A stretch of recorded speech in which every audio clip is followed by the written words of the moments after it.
Me llamo Samantha Reed. Tengo 36 años y siempre he sido la decepción de la familia. Tras mi ropa de segunda mano y mi aspecto modesto se esconde un secreto que destrozaría su mundo de autocomplacencia para siempre. Crecí en Silicon Valley, en una enorme mansión moderna con ventanales que iban del suelo al techo y con vistas a las ondulantes colinas. Nuestra casa tenía todo lo que el dinero podía comprar: una sala de cine, una casita junto a la piscina más grande que la mayoría de los apartamentos, encimeras de mármol que brillaban bajo lámparas de araña de cristal, pero todo ese lujo tenía sus condiciones, expectativas, conformidad, un camino predeterminado que debía seguir sin cuestionarlo. Mis padres, Daniel y Lauren Reed, construyeron su imperio inmobiliario a base de bienes raíces y apariencias. Mi padre medía el valor de las propiedades con escrituras e informes trimestrales. Mi madre vivía para las galas benéficas, donde el estatus era lo único que importaba. Mi hermana Britney prosperaba siendo la niña mimada, graduada de Stanford, cirujana plástica de éxito, casada con Nicholas, un inversor de riesgo que solo hablaba con dólares. Mi hermano Justin siguió ciegamente el ejemplo, sin cuestionar jamás el guión familiar, contento de ser el fiel soldado de papá en el negocio inmobiliario. Y entonces estaba yo, el soñador, la decepción. Durante mi segundo año en Stanford algo encajó. Estaba encorvado sobre mi portátil en el laboratorio de informática a las 3 de la mañana, con la cafeína corriendo por mis venas, cuando construí un prototipo de algoritmo capaz de analizar exploraciones médicas para la detección temprana de enfermedades. El código era elegante y revolucionario. Podía detectar cánceres y enfermedades raras más rápido que cualquier tecnología existente. Mientras observaba cómo los patrones de datos emergían en mi pantalla, una llama se encendió en mi interior. Esto no era solo código, era esperanza. Esto podía salvar vidas. Presenté mi trabajo al profesor Chen, quien abrió los ojos como platos al revisar los resultados. Samantha, esto podría cambiarlo todo. Susurró con la voz temblorosa de emoción. Tienes que dedicarte a esto a tiempo completo. El campo de la medicina ha estado esperando una IA revolucionaria como esta. Esa noche, tomé una decisión que destrozaría el mundo perfecto de mi familia. Dejaba la escuela para fundar mi empresa. La explosión se produjo durante la cena del domingo. Todavía puedo sentir la tensión crepitando en el aire mientras estaba de pie a la cabecera de nuestra mesa de comedor de caoba, frente a 4 pares de ojos de desaprobación. Las palabras salieron de mí atropelladamente. Mi visión de democratizar la atención médica, el potencial de mi algoritmo para salvar millones de vidas, mi imperiosa necesidad de marcar una verdadera diferencia en el mundo. El puño de mi padre golpeó la mesa con tanta fuerza que las copas de vino saltaron. «Estás tirando todo lo que te hemos dado por una aplicación de fantasía». Tenía la cara roja, las venas abultadas en su cuello. ¿Tienes idea de lo que cuesta Stanford? ¿Lo que hemos invertido en ti? Los ojos de mi madre se llenaron de lágrimas. Sus manos cuidadas aferraban una servilleta de seda. Samantha, piensa en tu futuro. Sin un título, no serás nada. Nadie te tomará en serio. Britney se cruzó de brazos, con la voz impregnada de esa familiar superioridad. Hay gente que no está hecha para el mundo real, mamá. Volverá arrastrándose, suplicando ayuda cuando la realidad la golpee. Justin negó con la cabeza como si acabara de anunciar que me uniría a una secta. Papá tiene razón, Sam. Esto es un suicidio profesional. ¿Sigue el plan como hicimos los demás? Intenté explicar mi visión una vez más, con voz firme a pesar de mi corazón acelerado. Les mostré los datos, el mercado potencial, las vidas que podíamos salvar, pero sus rostros permanecieron fríos. Los sueños no pagan el alquiler, dijeron. La innovación no importa sin una red de seguridad. Entonces llegó el ultimátum de mi padre, pronunciado con ese tono gélido que me había aterrorizado de niña. Si sales por esa puerta para perseguir esta ilusión, estarás sola. Sin dinero, sin apoyo, sin nada. Estarás muerta para esta familia. Esa noche, empaqué todo lo que tenía en una sola maleta. El código de mi prototipo estaba en una memoria USB que agarraba con fuerza. Tenía exactamente $3,000 de trabajos a tiempo parcial, toda mi fortuna. Mientras me alejaba en mi onda destartalado, El último mensaje de Britney se grabó en la pantalla de mi teléfono. Buena suerte para sobrevivir sin nosotros. No manches el apellido de la familia. Esas palabras me siguieron hasta Seattle, donde el cielo gris y la llovizna constante se convirtieron en mi nueva realidad. Mi estudio era un espacio estrecho de 300 metros cuadrados en un edificio que olía a cigarrillos y sueños rotos. El radiador gemía más de lo que calentaba, y mis muebles consistían en un colchón en el suelo, una silla plegable y una caja de plástico que me servía de escritorio. Cada mañana, me despertaba en silencio. Ni llamadas, ni mensajes, ni nada de mi familia. Durante 3 años, ese silencio fue absoluto. El ultimátum de mi padre había sido contundente.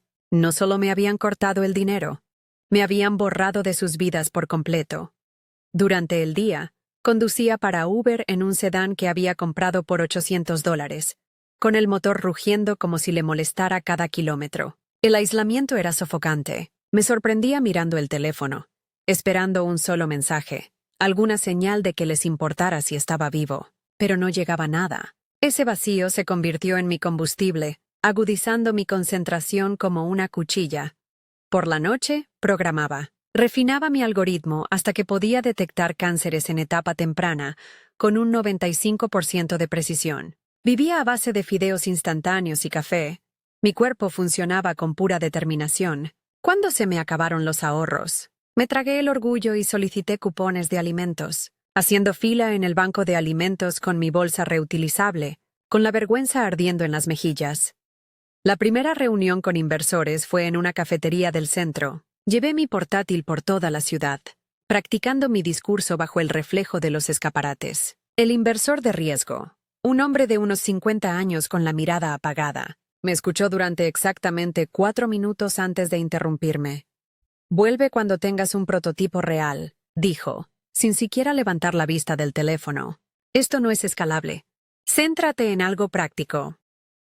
Durante los siguientes 18 meses, recibí más de 100 rechazos. Cada no reflejaba el rechazo de mi familia, pero seguí perfeccionando, insistiendo, creyendo.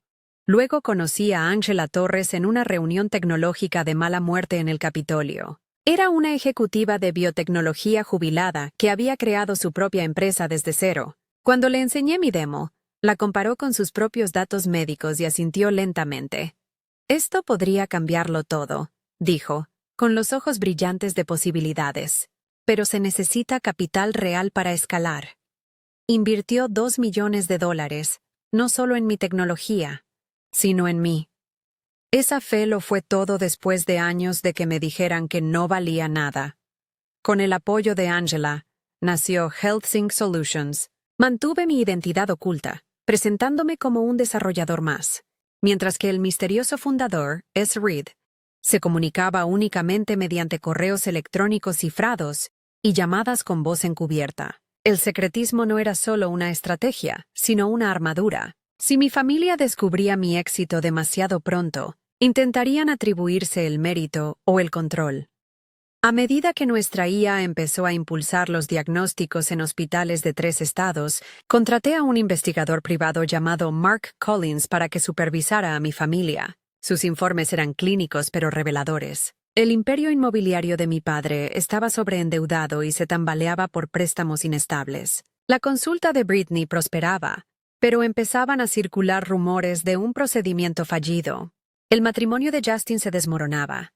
Su esposa estaba harta de su obsesión perfecta, alimentaron mi plan. Esperaría hasta que su arrogancia alcanzara su punto máximo, y luego atacaría con precisión quirúrgica. 5 años después de dejar mi hogar, HealthSync tenía una valoración de $10,000 millones. Nuestra IA impulsaba diagnósticos en hospitales de 15 países, detectando enfermedades que habrían pasado desapercibidas durante meses. Pero yo seguía viviendo en ese mismo estudio abarrotado, seguía conduciendo mi destartalado sedán, seguía comprando en tiendas de segunda mano. Cada dólar reinvertía en la empresa, cada momento en perfeccionar mi venganza. El mes pasado, CNN me contactó para que publicara un artículo sobre el impacto global de HealthSync. Tras años de anonimato, mi junta directiva presionó para que se hiciera público para impulsar nuestro próximo lanzamiento para consumidores. Acepté, pero con una peculiaridad. Programé la transmisión para la cena del 60º cumpleaños de papá. Para tender la trampa, le pedí a mi asistente que enviara una invitación a mi familia desde HealthSync, insinuando una posible colaboración. La carta era vaga pero tentadora, y sugería que una empresa revolucionaria de inteligencia artificial buscaba un terreno para su nueva sede. Sabía que papá, desesperado por un gran triunfo, mordería el anzuelo. Los informes de Mark confirmaron que habían hablado de la invitación en una reunión familiar, y papá presumía de haber pescado un pez gordo. No tenían idea de que estaban haciendo un trato con la hija que habían descartado. La noche de la cena, me paré frente a mi espejo roto, eligiendo mi atuendo con cuidado, una sudadera gris desgastada, vaqueros desteñidos, zapatillas desgastadas, justo la imagen que esperaban. Me recogí el pelo en un moño despeinado, y me olvidé por completo del maquillaje. Parecía a alguien que nunca había salido de ese estudio de Seattle, no un multimillonario al mando de un imperio global. Perfecto. El contraste haría que la revelación fuera más impactante. El viaje a Silicon Valley parecía una cuenta regresiva. Su mansión se alzaba imponente ante mí, con su fachada de cristal reflejando el dorado atardecer. 3 coches de lujo, un Bentley, un Porsche y un Mercedes, se alineaban en la entrada circular, empequeñeciendo mi traqueteante sedán. Aparqué detrás de ellos, con una modesta bolsa de regalo en la mano, llena de vino de gama media. Anthony, el mayordomo de la familia, abrió la puerta con su habitual calidez. «Señorita Samantha, me alegro de verla». Sus ojos reflejaban una bondad genuina, algo que mi familia jamás había mostrado. El comedor era de una opulencia suprema, mesa de ébano, candelabros de cristal y porcelana fina que reflejaba la luz. Un televisor inteligente colgaba en una pared, oscuro por ahora, pero listo para su momento. Mi familia se sentaba en su jerarquía habitual. Papá a la cabeza, mamá a su lado, Britney y Nicholas cerca, y Justin frente a ellos. Britney me vio primero. «Mira quién lo hizo», dijo con voz dulce pero cortante. «¿Sigues comprando en tiendas de segunda mano, Samantha?» La risa resonó en la mesa. La sonrisa de mamá era tensa pero divertida. Me senté al fondo, forzando una expresión neutral a pesar de mi pulso acelerado. Mientras los camareros servían el vino y mamá alzaba su copa para brindar por el legado de éxito de Daniel, me excluyeron deliberadamente del ritual. Sin copa, sin reconocimiento, era invisible, tal como siempre habían querido. La conversación fluyó como era de esperar. Britney presumió de sus clientes famosos. Justin presumió de sus acuerdos con parques de oficinas. Papá asintió con aprobación, comentando la resiliencia de su empresa. Entonces Britney me lanzó su veneno. «Samantha, estás muy callada. ¿Sigues conduciendo esa chatarra?» Sus ojos brillaban con malicia. «Hueles a pobreza con esa sudadera». La mesa estalló en carcajadas. Mamá se inclinó hacia adelante con una risita. «En serio, cariño, ¿por qué está sentado aquí el perdedor?» Sus palabras me dolieron, pero guardé silencio, con el rostro como una máscara. El tintineo de copas se reanudó. Otro brindis por sus vidas perfectas, excluyéndome deliberadamente de nuevo. Mis ojos se dirigieron al televisor. En cualquier momento, al llegar el primer plato, vieiras selladas con aceite de trufa, el televisor se encendió. El logo de CNN brilló y la noticia de última hora apareció en la pantalla. «Conozca al multimillonario detrás de HealthSync Solutions». Mi rostro apareció, profesional y sereno, tras la entrevista de la semana pasada. La voz del presentador interrumpió la charla. Samantha Reed, la misteriosa fundadora del gigante de la inteligencia artificial en el sector sanitario, valorado en $10,000 millones, ha revolucionado el diagnóstico médico a nivel mundial. Una copa de vino se le resbaló de la mano a mamá y se hizo añicos contra el suelo de madera. Papá se quedó paralizado a media frase, palideciendo. Britney se quedó boquiabierta, su propia copa temblando. Nicholas la miró fijamente, su habitual suficiencia desapareciendo. Los ojos de Justin iban de la pantalla a mí, la confusión superando su bravuconería. Me puse de pie lentamente, con voz firme pero fría. ¿La misteriosa empresa de inteligencia artificial con la que tanto ansiabas asociarte? Esa soy yo. HealthSync Solutions es la mía. La invitación fue una prueba. Me volví hacia Britney con el rostro pálido como el mármol. ¿Fracasaste? Todas lo hicieron. Mamá se tambaleó, aferrándose a la mesa mientras Anthony corría a su lado. Papá abrió la boca, pero no le salieron las palabras. Britney tartamudeó. Esto no puede ser real. Es real, dije, dando un paso al frente. Hace 10 años me llamaste una decepción. Un don nadie. Me dejaste fuera, te burlaste de mí, me borraste. Esta noche te reíste mientras brindabas por mi exclusión. Señalé el televisor, donde mi entrevista detallaba cómo construí HealthSync de la nada. Así soy yo, no el perdedor que inventaste. La habitación estaba paralizada.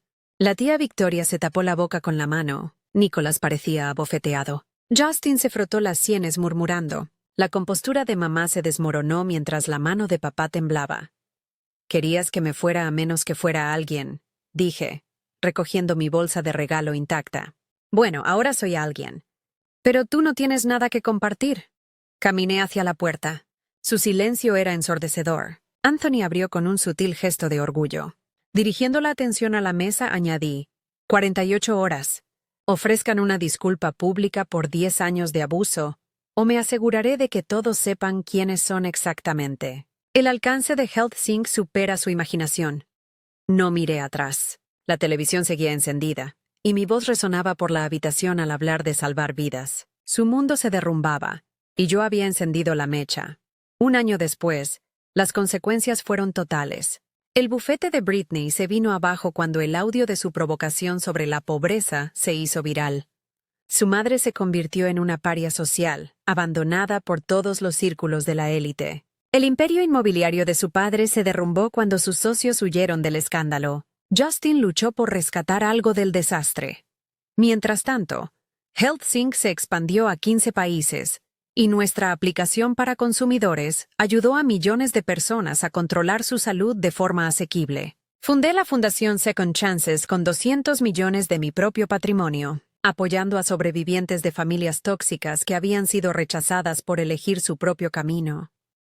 Cuando papá apareció en mi oficina meses después, destrozado y rogando por un trabajo de seguridad, devolví su solicitud a mi escritorio.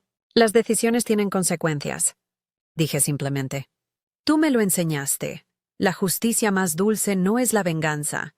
Es construir algo hermoso a partir de las cenizas de su despido, demostrando que la aprobación de la familia nunca fue necesaria para prosperar. A veces, quienes se supone que te aman incondicionalmente son quienes más te lastiman, pero su juicio no dice nada sobre tu valor, y sí sobre sus limitaciones. Si esta historia te resonó, compártela con alguien que necesite escuchar que sus sueños importan más que la aprobación de cualquier persona, y no olvides suscribirte para recibir más historias poderosas que celebran a los desvalidos que se niegan a quedarse abajo.